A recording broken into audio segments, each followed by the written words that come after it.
Hello everyone और दिव्य जागृति में आपका स्वागत है। आज का वीडियो एक दिलचस्प सवाल से संबंधित है। क्या गौतम बुद्ध और भगवान बुद्ध एक ही हैं? कुछ लोग भ्रमित हो जाते हैं।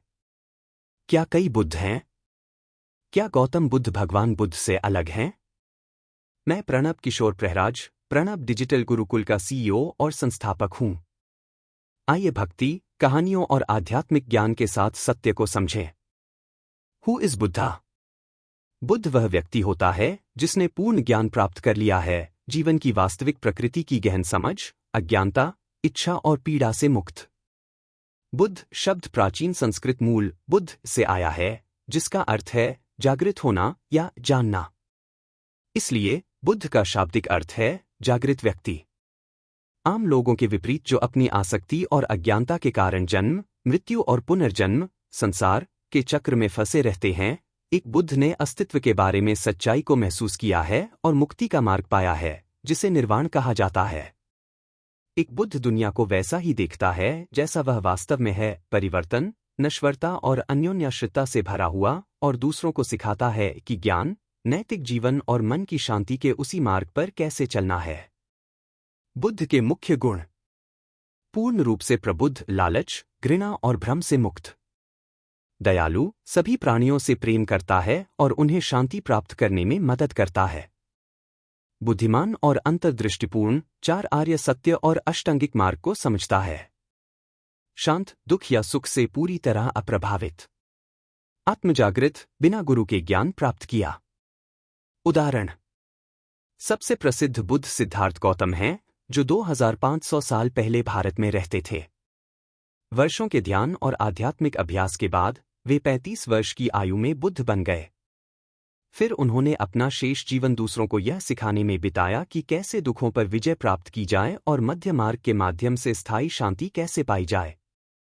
सरल शब्दों में, बुद्ध कोई देवता नहीं है, बल्कि एक ऐसा व्यक्ति है जो अज्ञानता की नींद से जाग गया है और परम शांति और खुशी का मार्ग खोज लिया है, और जो दूसरों को भी ऐसा करने के लिए मार्गदर्शन करता है।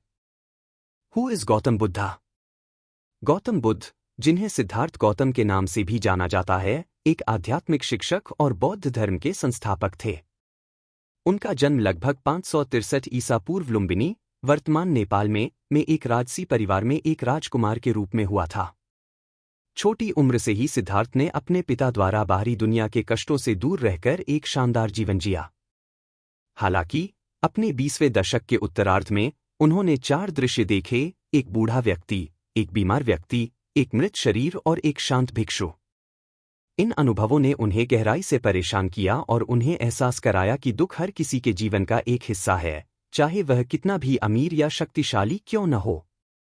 29 वर्ष की आयु में उन्होंने अपने शाही जीवन को त्याग दिया, अपनी पत्नी और नवजात बेटे को छोड़ दिया और मानव दुख का समाधान खोजने के लिए एक यात्रा पर निकल पड़े।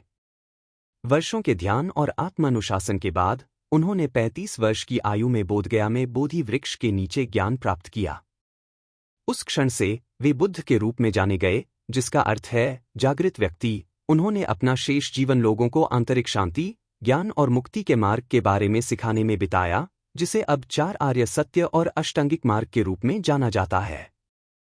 उनकी शिक्षाएं अहिंसा, करुणा, सचेतनता और इच्छाओं को त्यागने वाला जीवन जीने पर केंद्रित हैं। गौतम बुद्ध का निधन 80 वर्ष की आयु में कुशीनगर, आधुनिक भारत में हुआ था, लेकिन उनकी शिक्षाएं दुनिया भर के लाखों लोगों का मार्गदर्शन करती है।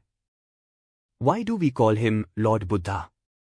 हम उन्हें भगवान बुद्ध क्यों कहते हैं?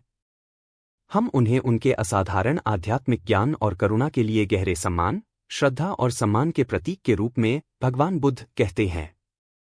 भगवान शीर्षक का अर्थ यह नहीं है कि वे एक देवता हैं, बल्कि उनके चरित्र की महानता और एक शिक्षक, मार्गदर्शक और प्रबुद्ध गुरु के रूप में उनकी भूमिका को पहचानना है। यहाँ हम सम्मानजनक शीर्षक भगवान बुद्ध का उपयोग क्यों करते हैं? उन्होंने ज्ञान प्राप्त किया। सिद्धार्थ गौतम जीवन के बारे में अंतिम सत्य को समझने और जन्म, मृत्यु और पुनर्जन्म, संसार के चक्र से खुद को मुक्त करने के बाद बुद्ध, जिसका अर्थ है जागृत व्यक्ति, बन गए। इस दुर्लभ उपलब्धि को पवित्र और महान माना जाता है। उन्होंने मुक्ति का मार्ग दिखाया।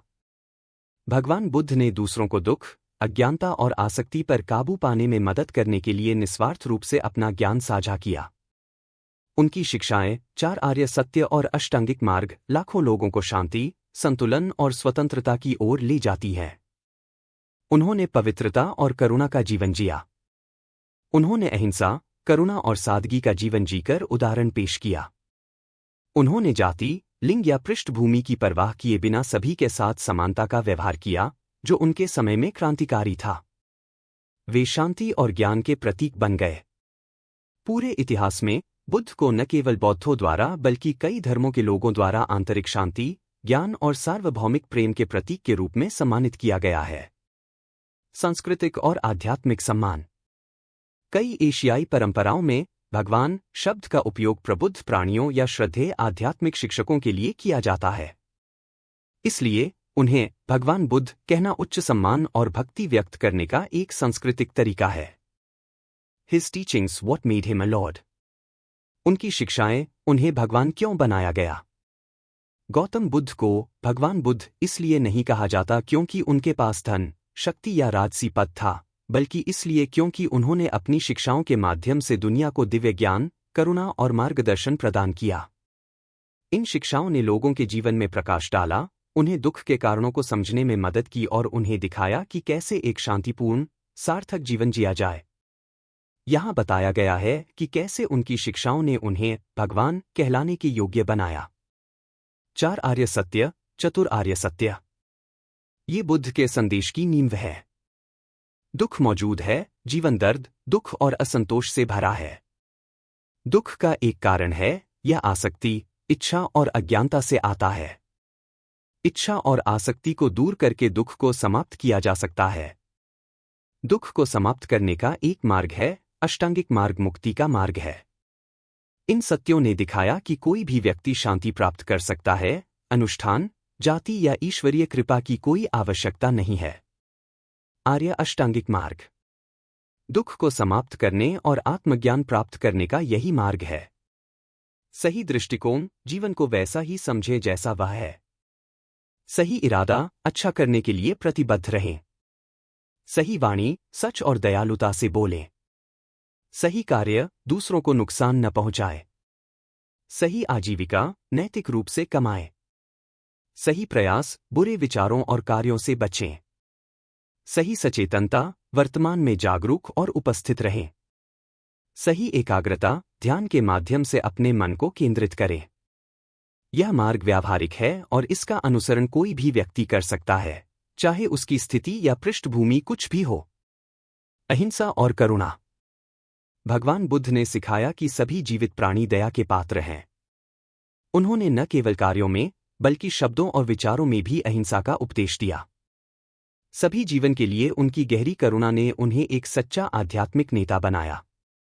माइंडफुलनेस और मेडिटेशन। बुद्ध ने आत्मजागरूकता और ध्यान की शक्ति सिखाई। उन्होंने कहा कि शांति भीतर से आती है, बाहरी संपत्ति से नहीं। माइंडफुलनेस के माध्यम से व्यक्ति क्रोध, भय और बेचैनी पर काबू पा सकता है। कोई अंधविश्वास नहीं, केवल अनुभव मायने रखता है। अन्य प्रणालियों के विपरीत, जो विश्वास की मांग करती हैं, बुद्ध ने कहा, मेरी शिक्षाओं को सिर्फ इसलिए स्वीकार न करें क्योंकि मैंने उन्हें कहा है। उन्हें ऐसे परखें जैसे सोने को आग से परखा जाता है। इस खुलेपन और तार्किक दृष्टिकोण ने उनकी शिक्षाओं को सार्वभौमिक और कालातीत बना दिया। समानता और सरलता। उन्होंने जाति, लिंग और स्थिति की बाधाओं को तोड़ दिया। धर्म, सत्य की दृष्टि में सभी समान थे। उनका संघ, भिक्षुओं और भिक्षुणियों का समुदाय सभी के लिए खुला था। इन शिक्षाओं ने उन्हें भगवान क्यों बनाया? उन्होंने लोगों को अज्ञानता और भय से मुक्त किया। उन्होंने पीड़ित लोगों को आशा दी। उन्होंने शाश्वत शांति और खुशी का रास्ता दिखाया। वे ज्ञान, शांति और पवित्रता के प्रतीक बन गए। अंत में भगवान बुद्ध भगवान इसलिए नहीं बने क्योंकि उन्होंने दुनिया पर शासन किया, बल्कि इसलिए क्योंकि उन्होंने मन, अहंकार और दुख पर विजय प्राप्त की और दूसरों को भी ऐसा करने में मदद की। उनकी शिक्षाओं ने तब जीवन को बदल दिया और आज भी ऐसा ही कर रही हैं।